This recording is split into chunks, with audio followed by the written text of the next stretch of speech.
everybody, it's Mark. More food for thought. This is going to be called joy. The definition of joy.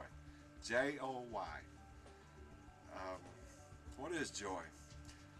When I define joy to people, here's how I put it. To have complete joy, or to have a real joy, Jesus has taught me that first of all you put Jesus first, others second, and then you put yourself last. J-O-Y. You put that in perspective and you live like that, life like that, putting Jesus number one, then you're going to have joy. You're going to have feeling joy. His promise is that you will. That he said, in this life you will have tribulations, you will have trouble, but have no fear, or don't get worried, because he's overcome the world and he's going to deliver us from that tribulation, see, because he's teaching us how to be overcomers. I ask you, do you have joy? Do you have really peace and joy? Do you have happiness? Okay?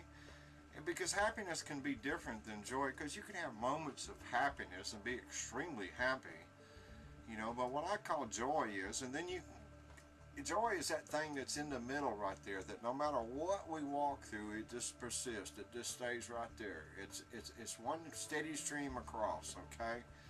Because you can go from extreme happiness to extreme sadness, and at the bottom of sadness, the worst is to go into a state of suicide. You no longer want to live, okay? And I see so many people, and I'll be truthful, I see so many Christians. I get responses sometimes from Christians, okay? And I can tell that there seems to be a lacking of joy, or a lacking of being extremely happy. And I says, I don't understand it.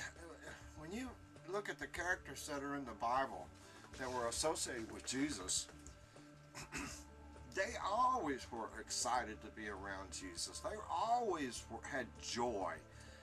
Let's take Peter, for example. I says, you understand that we always talk about Jesus walking on the water. There's two people that walked on the water. Peter jumped out of a boat so excited when he saw Jesus that he jumped right out of the boat and walked on the water, people. I've asked, today I was asking, Lord, why did you walk across the water to begin with? What was the purpose of that? You had already showed that what you could do, the miracles you could do, because at other times he went across the lake, across the water, in a boat, you know. Why, when he was announcing the 5,000 out there after they, you know, before they fed them, he got in a boat to get all into the water? Why didn't he just go out there and stand on the water? I mean, that would have been a miracle right there. And then feeding the 5,000 would have been another miracle, see? So why in the world did Jesus walk on the water? To me, it was to show that if we were focused so much on him, that we ourselves will walk on water. That's the only reason I can get from him. That, you know, that's the reason why. And Peter proved it. Peter jumped out of the boat and walked on the water to go meet Jesus. And we know what happened from there. When Peter took his eyes off of Jesus, then he began to sink. So when we take our eyes off of Jesus, off of the Lord in this world, then we're going to sink. That's the message right there that he's given, okay? And then Peter again, later on, he sees Jesus on the shore cooking fish, and he gets so excited, they're 100 yards out or so in his boat. He strips his clothes down and puts his clothes back on and jumps out of the boat, swims to the shore to go see Jesus. You think that man ain't full of joy and excitement? He got so excited every time he saw the Lord, he burst out of him. Here's how I walk, okay? I am so happy sometimes. I am so full of joy. I have told the Lord, I tell my wife just the other day, I said, honey, I'm so full of joy. I said, I get a little scared when this happens, because I'm so full of it that I'm like a nuclear bomb. I'm about to explode. I said, Lord, if you give me any more, I can't handle it. I cannot comprehend it anymore. And sometimes I think that's when he's going to take me home. Because I'm so full of joy, maybe I'm fixing to realize that I'm going home. He's going to take me home. And I don't get worried about it, but sometimes I do get a little scared that maybe this is my time to go home, because sooner or later I'm going to go home, you know. The Apostle Paul, he was taken up into heaven, and he came back down, and he said he couldn't describe the incredible things that he saw, and the joy and the comfort and the peace that was the reward that's coming to us. I did a video not long ago with people around the world on Resurrection Day, celebrating on Resurrection Day that Jesus had risen up. He had risen from the grave, the very gospel of our gospel. Okay, that's why we celebrate, because he defeated death, and we no longer are going to walk into death. We're going to be alive like him, and we're going to live forever and ever for him. And around the world, they decided to do this dance. And some of the responses I got, I was surprised. It wasn't by people that don't believe in the Lord, it was people that believe in the Lord. And they said, I don't think it's a very good thing for people to go out there and be a big video so they can make a video themselves. And then somebody else said, she's old-fashioned or whatever, but I don't think Paul would be out there dancing, and I don't think Peter would be out there dancing, and I don't think this one would be out there dancing. But then you go back in the old scriptures and you see where David and the whole house of Israel, it says in the scripture, 2 Samuel, okay, they all were out there celebrating the Ark of the Covenant coming back into the city, and they danced with all their heart, all their might, used all the cymbals and the trumpets and everything else. They made a loud noise, people. They celebrate. I understand. There's a time to weep, and there's a time to celebrate. It has to be a balance there. Otherwise, we would walk around in depression all day long, okay? Because the horrific things that are happening on this world. Today, I see the news that said 49 bodies found at the Texas-Mexico border. Their hands and feet cut off and no heads. That's horrible, you know, and we hear it every single day. But one day, Jesus is coming back. He's going to liberate this earth. He's going to put it back the way it was in the garden to begin with. And that's going to be all done away. The evilness of man is going to be gone, okay? When he renews the earth and renews the heavens, it's all over with. It's done with. That's what we're looking forward to. That's where we're going, okay? So sometimes stop and just rejoice. Think about that. Yes, we have to walk through this, okay? But when he was on the cross, he says that he steadfastly went into Jerusalem to go. His mission was to go and die on that cross. He willfully did it. He steadfastly did it. In other words, nothing was going to stop him.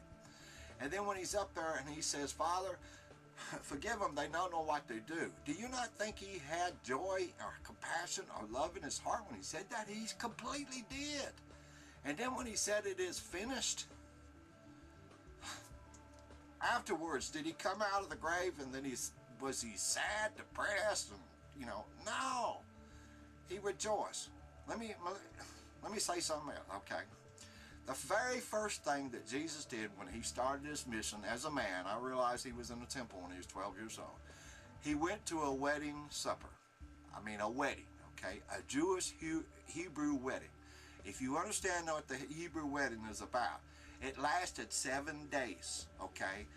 And all you have to ask yourself is, within the wedding, do people dance? Yes, I ain't seen a wedding yet that they didn't dance. And the Hebrews are well known for dancing, and the people around the world in different countries are very well known for dancing. But anyway, rejoice. I find now, as I walk in my life, when I am too happy, if I am just boiling with happiness, people are constantly trying to quench that. And I said, what in the world is the problem? Okay, but then I realized, I used to drive a truck for a living, okay, and I would go into these places and be so happy, and these people would be so depressed. They would be so unhappy, and I realized what happens. I says, they come in every single day, and they do the same old boring job over and over again. They just want to come in, get it over with, go home and collect their money, and then go crazy or whatever on the weekends or something, okay? And I've seen it over and over again. We are called, okay? We should be the happiest people on the face of this planet. That should be shining through us. The people that I was with that helped me, lead me to the Lord, they had peace, they had love, they had happiness. And I says, how do people live like this? You see, so I understand that but somebody has to show you that you can live like that. I'd like to tell you that I'm rich. I got a bunch of money and I don't have to worry about bills or nothing. No, we go week by week by week. He provides us with enough money just to pay our bills. I got $20 in my pocket right now. That's in some change, okay? That's it. I ain't worried one single bit. I gave that up many, many years ago. Okay, I don't worry. I used to make a whole lot of money per year, okay, and I was miserable. And it led me down many paths I shouldn't have gone through. And then I had a whole pile of money that I kept in a safe, okay, and all I worried about was losing that money or somebody breaking in and getting it. I said, so it was miserable to me. I'd much rather own nothing, have nothing, and don't have to worry about it, and God will provide, okay? That's because that is not going to bring you happiness. You can have all the millions you want, but it's not going to bring you happiness. The people constantly are unhappy. You see it behind the scenes. They wind up, they're the ones that are drugs, they commit suicide, this happens, that happens, okay? It's never going to make you happiness. The joy of the Lord, J-O-Y, Jesus, others, yourself, okay? But so many of us, including me, many times, I put myself first, over Jesus and over others. And when I do that, I lose my joy, and I lose my happiness. So, I went through one of the hardest things of my life was my grandmother's funeral, because like many of y'all, I loved my grandma, okay? And I was her favorite. I was her pet, you know. If you said something about me, you better watch out, because you may hear it from my grandmother. And I went to her funeral, okay? And I had a tough time at that moment, because the Lord was teaching me something. And I said, Jesus, I said, I know I'm supposed to look forward to you, you know, and know that I'm going to see her again. I says, but you know, it's hard. And he said, Mark, you know, put your arms out. And I put both my arms out, and reminded me of him on the cross. And he said, what do you have there? Okay. And he said, Mark, on this hand, this one, okay, you have weeping, you have sadness, okay? He says, but on this hand, you have joy.